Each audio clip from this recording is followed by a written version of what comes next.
Hey guys, Snappy Happy back here for the first time in about a year. And so first off, I just want to apologize for not, being active on the channel for a long I can't hold the camera. For a long time. Got a new phone that had very little storage, so I was unable to take a lot of videos or edit on iMovie, which is what I edit on. Which is why I was unable to, make videos for you guys. But a lot has happened since then, and I don't want to do it all in one video. I got some dart frogs. Clyde got bigger and got a new tank. We're going to start off with this video here, which is kind of an update on Clyde, my ball python, and his new tank. Now, let's get into that. Been active on my channel or been following my channel for a bit, you can obviously tell that Clyde has gotten much larger. I'll take him out here in a bit and you can see him, but he has gotten much larger, and he, so I had to upgrade him to a new tank. Now, some of you might recognize this tank because this is actually Ruby, my corn snake's old tank. Now, look at him there. Now, for those of you who don't know, who, I guess I don't know in person or don't follow, unfortunately, my corn snake got out last November and, didn't get out. She was roaming around my room and she went in a hole in my wall. At some point, I don't know if I did it or one of my friends that was over, like people that were working in my room were over. They had busted a small hole about this big in the wall, and Clyde went behind my kind of my closet or like a stand, and I was like, oh, he'll be fine back there. Sorry, not Clyde, Ruby, she went behind my stand, and she'll be fine back there. Next thing I knew, I saw her tail slip behind this hole that I did not know was back there. And then she got in the walls of my house. She got out in November of 2018, and then early November of 2019, my friend found her in the, here, I'll put it this way, that way you guys can see me. I have a mullet now, it's kind of funny. But my friend was walking around, and so she had been in the walls, but I thought for sure she had either, died in the walls or had gotten out previously. But 5 months later, my friend had found her, Ruby, in the street, and she had gotten run over by a car. Just really unfortunate that she passed away. So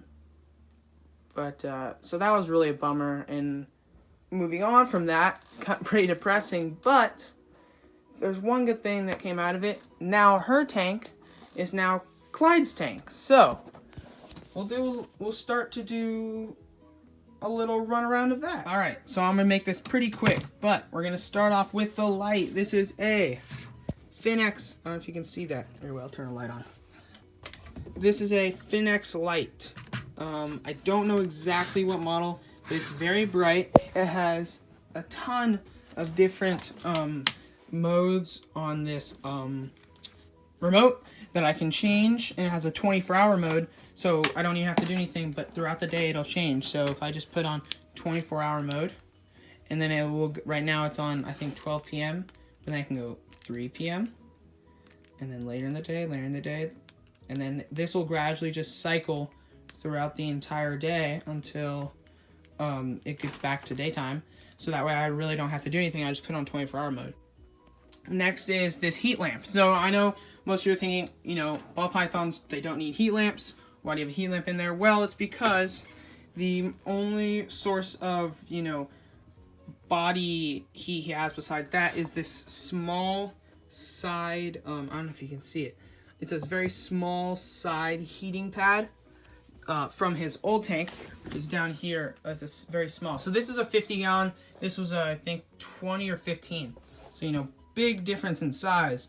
But because there's one a heat tank under here, but it doesn't work. So I had to take his other small one, put it on the side, along with his heat lamp, and that's his warm hide. And now, as you can see, he's going in his cooler hide. This is when, it's hot outside, he can go in this other smaller hide.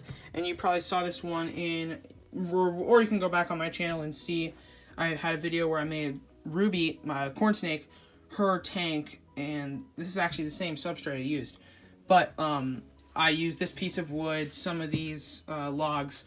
And let me talk about this background because it's pretty cool. Now, there are plenty of other videos on YouTube on how to make a background like this. And I actually have footage of me making this one. So hopefully later, sometime in the future, I'll upload and edit that video of me making this background. But it's essentially spray expanding foam, and then you cut it and use silicone. Spread that, and then you put dirt and bark on it, so that you kind of get a realistic from the front, a realistic looking background, not just you see through to the wall. Now I definitely messed up on parts. You can see there's parts where I didn't add enough silicone. Up here I cut too much. So there's definitely parts that I can improve on. And so next time I clean Clyde's tank, what I'm going to do is, obviously I'm going to replace all the substrate, but what I'm going to do is add another heating pad to the bottom, a bigger one. I can't do that right now because this tank is way too heavy with all the dirt in it. So I'm going to wait till next time I clean it out. And then I'm also going to kind of adjust and fix the background and add more of the dirt on it to make it look more realistic. Now next up is some pretty simple stuff. Like I said, I have this half log, extra large half log, as his hot hide, right?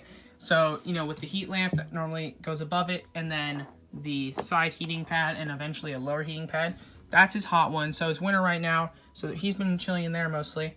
And then this is kind of his cooler one. It's just a piece of Mopani wood from Reptile. And then on top of that is a piece of orchid bark. No, not orchid bark. Cork bark that I put on top of there for, so it's dark in there. And you can... Oh! Wait, look, there's his head. Can I get a shot of that? Yeah, there he is. Just peeking out. So yeah, there's Clyde. Let's see him. So what's next? So next is... Oh, and I forgot to mention with the background, I also siliconed that piece of wood right there to the back glass, and then surrounded it with the spray foam. So that wood right there is held on to the back, right? It's just suspended. It's not resting on this or this. That's suspended. This right here, this piece of wood is just sitting on this log, but that back there is permanently there, and I think it looks cool blending into the background. It gives Clyde some good climbing space, so that's pretty. So I'll just go over some of the kind of accessories in here. Some fake plants back there, 2 of those. One here and then one here. I like this, is my favorite. Kind of next to the water. It kind of looks like, it's actually growing out of kind of a pond area. So that's pretty cool. And this is his water bowl. And he can fit in there, fully submerge himself. I just refilled it. So it's pretty naturalistic looking. So that's pretty cool. Now, as you can see, the substrate isn't super complex, but it's definitely not your typical pure regular cocoa fiber. So cocoa fiber is the main base of it, but a lot of it is cypress mulch. That's the Zoomed Forest Floor. Zoomed Reptile bark, which is fir bark, I believe. And then there's also a little bit of charcoal in there, and I believe that is it. Maybe a little bit of sand, but like barely any at all. Do not worry about there being sand in there. It's completely fine. It's a minuscule amount just because some of it is from my dart frog vivarium that I will go over in another video, but some of the substrate from there is in here. I also have springtails, but I will go over that in the dart frog video, and some of the springtails are in here, and those kind of just work to prevent mold, and the soil stays moist enough where those are able to stay alive. So that's pretty much most of it. I know it's not a super in-depth video, and it's probably not pretty bad video. I know you guys probably didn't enjoy it, but I haven't made a video in a really long time, and I just wanted to make one to get out to you guys because I haven't been here in so long. So thank you guys very much for sticking with me. I appreciate your support, and if you have any questions, please ask them in the comments. If you have videos that you want me to make about certain reptiles or my reptiles, anything about the cage, just let me know. So thank you guys very much for watching, and Snappy Happy out.